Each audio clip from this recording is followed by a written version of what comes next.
Magandang umaga po sa inyong lahat, guys. Nakakatakot po itong natuklasan ng ating kaibigan, guys. Tungkol po ito sa China at saka Taiwan. Kahapon meron po silang ipinapaabot ang ating kaibigan na good news. Ngunit may nag-iba ngayon na balita. Nagpapatuloy pa rin ang tensyon. Ngunit hindi pa rin tayo pwedeng magpanik, ha. Dahil po ito po ang ipapaabot namin. Dahil po nandito si kaibigan para malaman po ninyo kung ano man itong nakita po niya na kanya natuklasan at ibubulgar po niya dito para po malaman ninyo ang katotohanan po dito sa nangyayari dito sa ating bansa, kaibigan. Di ba sinabi po ninyo ito na kahapon na good news kasi walang magaganap po na labanan, di ba? Bakit po mayroon po kayo natuklasan naman po kayo? Pwede ko bang malaman at maipaabot natin sa mga tao? Patay tayo, guys.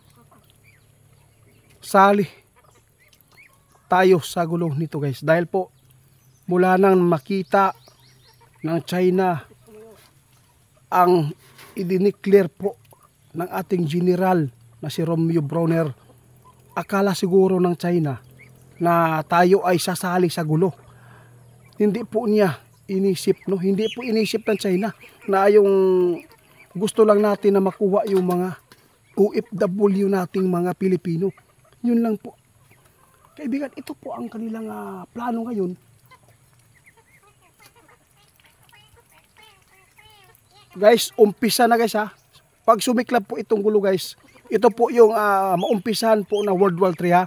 Ito po ang ipapaabot ng ating kaibigan. Nakakatakot po ito. Dapat po maghanda kayo, ha. Kasi alam po natin, guys, napaka-trader po yung China. Kaibigan, ano po yung tuklasan po niyo ngayon tungkol po sa Pilipinas at saka doon sa Amerika? Nako. Kaya pala, guys, hindi po sila agad nakalusob, no? Nakasalakay po doon sa Taiwan ngayon.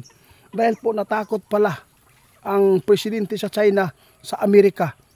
Hindi pala nila kaya nalusubin agad ang Taiwan.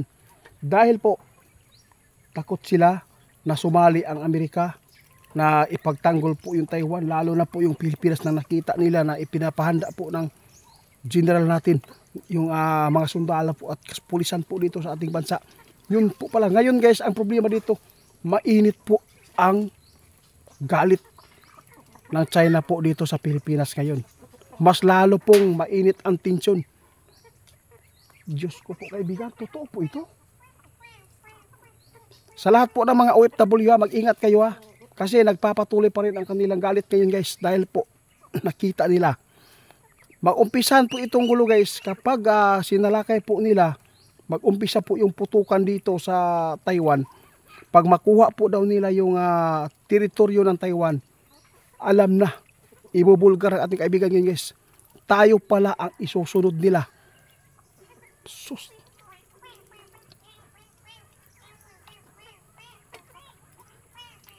Nako, pag ito ang mangyari, guys, umpisa po ang World War III, ha? Maghanda kayo, guys. Alam po natin na mayroon pong mga lason na hinahawakan po ngayon ng China. Hindi po natin alam kung kailan po nila ito gagamitin o doon na po nila gagamitin. Kung ito ay sasalakay po sila at lulusob po doon sa Taiwan. Kasi po, ito po, ha, magtatanong tayo kay kaibigan. Kaibigan, kung sasali po yung Amerika, kung ipagtanggol po nila yung Taiwan, anong magaganap? Kailangan din po nating magipaglaban, guys. Ito po ang sinabi ng ating kaibigan. Hindi po natin pwede din pabayaan po yung Amerika. Pagkatapos, kaibigan, magtatanong ako, sino po kakampi po ng China ngayon kung sakali man na sasali po yung Amerika po dito? Ngayon ko lang naintindihan, guys. Kapag sasali po yung Amerika, guys, sasali din po ang Russia dito. Tapos, meron pang Iran. Dito po natin malalaman, guys, kung ito na po ba ang hula ng ating kaibigan ngayong taon na ito na magaganap yung World War III. Basta manawagan si kaibigan, ito po, pakinggan ninyo.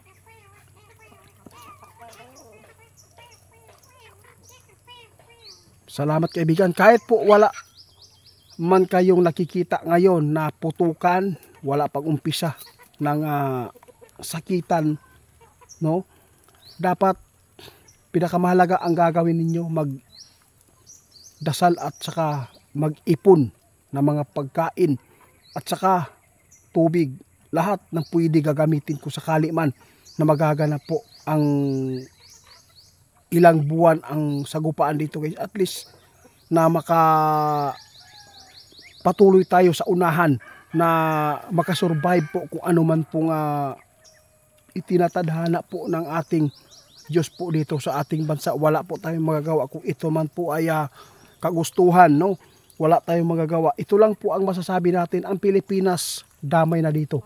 Dahil po sobrang init na po ng presidente sa atin mula nang makita nila na ang Pilipinas ay ipinapahanda ni General Romeo Bronner Jr.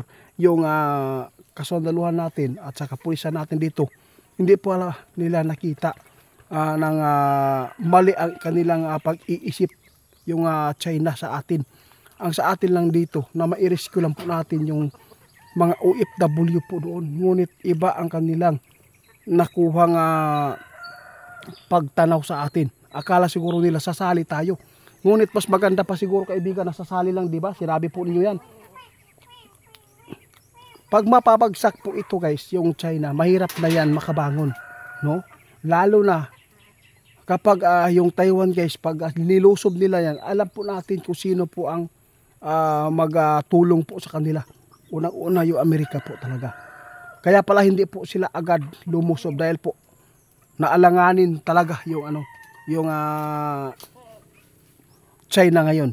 Kasi wala pong nagpaabot ng tugon sa China kung sino po ang kakampi po nila ngayon. Pero isa na po dito ang Rusya ha. Kapag ito ang sasalakay, yung China sa Taiwan, ang Amerika tutulong din po. Tapos hindi po pwede na pabayaan po pala natin yung Amerika. Kaya dito po mag-umpisa po ang World War III kasi magdamay-damayan po ito. Maghawa-hawaan po bawat bansa na ito, magkampi-kampihan na. Ito po yung sinasabi noon ni kaibigan, matirang matibay. Kung sino po ang matibay, yun po ang matira.